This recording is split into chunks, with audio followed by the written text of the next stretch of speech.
Assalamualaikum warahmatullahi wabarakatuh. Nama saya Tria Septiani. Di sini saya akan menjelaskan materi mengenai masalah-masalah belajar dan metode pembelajaran. Pertama yaitu masalah-masalah belajar. Apa itu masalah belajar? Masalah belajar ialah suatu kondisi yang dialami oleh peserta didik yang menghambat kelancaran proses belajar. Masalah belajar ini dibagi menjadi dua, yaitu masalah belajar internal dan masalah belajar eksternal. Masalah belajar internal. Faktor-faktor internal yang dialami oleh peserta didik ialah sikap terhadap belajar, motivasi belajar, konsentrasi belajar, mengolah bahan ajar, rasa percaya diri peserta didik, dan kebiasaan belajar. Berikut penjelasan dari 6 faktor internal yang dialami oleh peserta didik. 1. Sikap terhadap belajar. Sikap ini dapat mempengaruhi keterlibatan dan minat mereka dalam proses pembelajaran. Jadi, jika siswa memiliki sikap negatif terhadap belajar, seperti merasa bosan, tidak tertarik, atau merasa tidak mampu, mereka mungkin kurang termotivasi untuk belajar dan memahami hambatan dalam memahami materi. 2. Motivasi belajar. Ialah kekuatan yang mendorong seseorang untuk belajar dan mencapai tujuan pembelajaran. Jadi, siswa yang memiliki motivasi intrinsik, yaitu motivasi yang berasal dari dalam diri mereka sendiri, cenderung memiliki motivasi yang lebih kuat dan berkelanjutan dalam belajar. Namun, jika siswa kurang termotivasi atau hanya tergantung pada motivasi eksternal, mereka mungkin mengalami kesulitan dalam mempertahankan fokus dan usaha belajar. 3. Konsentrasi belajar. Kemampuan siswa untuk mempertahankan konsentrasi selama pembelajaran memainkan peran penting dalam pemahaman dan retensi informasi. Jadi, jika siswa mudah teralihkan atau sulit untuk berkonsentrasi dalam jangka waktu yang lama, mereka mungkin kesulitan memahami materi yang diajarkan dan menghadapi kesulitan dalam mencapai hasil belajar yang optimal. 4. Mengolah bahan ajar. Proses mengolah bahan ajar melibatkan pemrosesan informasi seperti membaca, memahami, mengingat, dan menerapkan konsep yang dipelajari. Jadi, jika siswa memiliki kesulitan dalam mengolah bahan ajar, misalnya karena kesulitan membaca, memahami instruksi, atau menghubungkan informasi, mereka mungkin mengalami kesulitan dalam memperoleh pemahaman yang mendalam tentang materi. 5. Rasa percaya diri peserta didik. Rasa percaya diri yang tinggi dalam kemampuan belajar dapat memotivasi siswa untuk menghadapi tantangan dan mengatasi hambatan dalam pembelajaran. Namun, jika siswa merasa kurang percaya diri atau merasa tidak mampu, mereka mungkin menjadi enggan untuk mencoba hal baru, mengajukan pertanyaan, atau mengambil resiko dalam pembelajaran. 6. Kebiasaan belajar. Kebiasaan ini mencakup rutinitas, pola kerja, dan strategi belajar yang digunakan siswa. Jadi, jika siswa tidak memiliki kebiasaan belajar yang efektif, seperti kurangnya perencanaan waktu, kurangnya pengaturan prioritas, atau kebiasaan belajar yang tidak teratur, mereka mungkin menghadapi kesulitan dalam mengelola waktu, mempersiapkan diri, dan mengorganisasikan informasi yang dengan baik.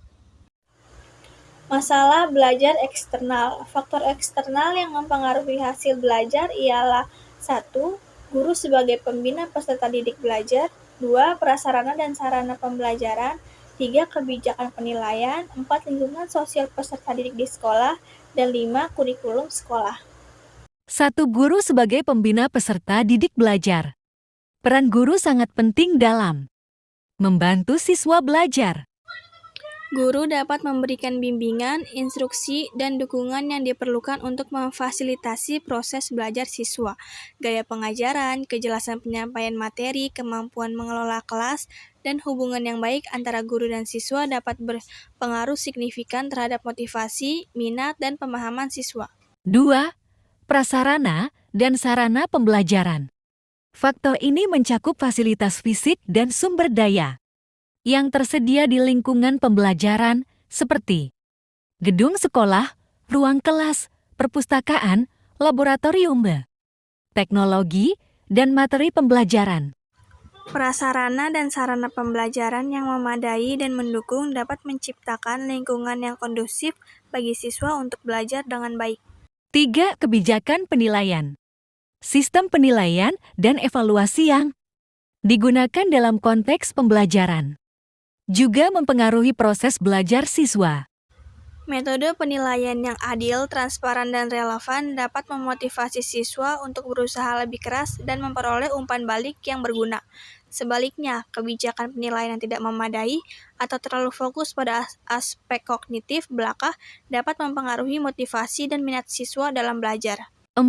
Lingkungan sosial peserta didik di sekolah, termasuk hubungan antar siswa, hubungan antara siswa dan guru, serta budaya sekolah yang ada dapat berdampak pada motivasi, interaksi, dan iklim belajar siswa. Lingkungan yang inklusif, mendukung, dan positif dapat mendorong kolaborasi, partisipasi, dan kepercayaan diri siswa. Sebaliknya, lingkungan yang tidak mendukung atau adanya intimidasi sosial dapat menghambat belajar dan kesejahteraan siswa. 5. Kurikulum sekolah. Kurikulum yang dirancang dan diimplementasikan oleh sekolah juga memiliki peran penting dalam belajar siswa. Kurikulum yang relevan, menyeluruh, dan menarik dapat memotivasi siswa untuk belajar dan memberikan kesempatan bagi mereka untuk mengembangkan berbagai keterampilan dan pengetahuan. Pengaturan kurikulum yang baik juga penting untuk menyelaraskan tujuan pembelajaran, pengajaran, dan penilaian. Cara mengatasi masalah belajar ada 5, yaitu 1. Identifikasi, 2. Diagnosis, 3. Prognosis, yang keempat terapi atau bantuan khusus, yang kelima tindak lanjut atau follow up. 1. Identifikasi. Tahap pertama dalam mengatasi masalah belajar adalah mengidentifikasi masalahnya. Pendidik atau pihak terkait perlu mengamati dan memantau siswa secara cermat untuk mengidentifikasi tanda-tanda masalah belajar. Ini dapat melibatkan observasi kelas, pengamatan perilaku, evaluasi hasil tes, dan berbicara dengan siswa untuk memahami kesulitan yang mereka alami. 2. Diagnosis. Setelah masalah belajar diidentifikasi, langkah berikutnya adalah mendiagnosis akar penyebab masalah. Ini melibatkan analisis lebih mendalam tentang faktor-faktor yang mempengaruhi masalah belajar siswa. Misalnya, apakah masalahnya berasal dari pemahaman konsep yang buruk, kurangnya motivasi, atau kesulitan dalam mengelola waktu. Diagnosis yang tepat akan membantu merancang strategi yang efektif untuk mengatasi masalah belajar. 3. Prognosis. Setelah diagnosa dilakukan, tahap selanjutnya adalah membuat prognosis atau perkiraan mengenai hasil belajar yang diharapkan setelah intervensi dilakukan. Dalam tahap ini, pendidik atau pihak terkait memperkirakan perubahan yang mungkin terjadi setelah implementasi strategi pembelajaran yang ditujukan untuk mengatasi masalah belajar. 4. Terapi atau bantuan khusus. Setelah diagnosis dan prognosis dilakukan, selanjutnya adalah merancang dan menerapkan strategi pembelajaran yang khusus untuk mengatasi masalah belajar siswa. Hal ini bisa melibatkan pendekatan yang berbeda-beda, seperti penggunaan metode pengajaran yang disesuaikan dengan gaya belajar siswa, pemberian bimbingan individu, penggunaan alat bantu belajar yang mendukung, atau program remedial khusus. Terapi atau bantuan khusus ini dirancang untuk membantu siswa mengatasi kesulitan belajar mereka. 5. Tindak lanjut atau follow-up. Setelah intervensi atau terapi diberikan, langkah terakhir adalah melakukan tindak lanjut atau follow-up untuk memantau perkembangan siswa. Pendekatan ini melibatkan evaluasi secara teratur untuk melihat apakah strategi yang diterapkan efektif dan apakah ada perubahan dalam hasil belajar siswa. Jika diperlukan, penyesuaian atau modifikasi lebih lanjut dapat dilakukan untuk meningkatkan efektivitas intervensi. Contoh masalah belajar. Misalnya, seorang guru setelah selesai menjelaskan materi pelajaran menghendaki peserta didik untuk bertanya.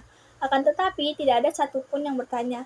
Setelah diidentifikasi dengan memberikan angket kepada mereka, Rata-rata mereka menjawab enggan bertanya karena perasaan yang malu, takut salah, dan malas.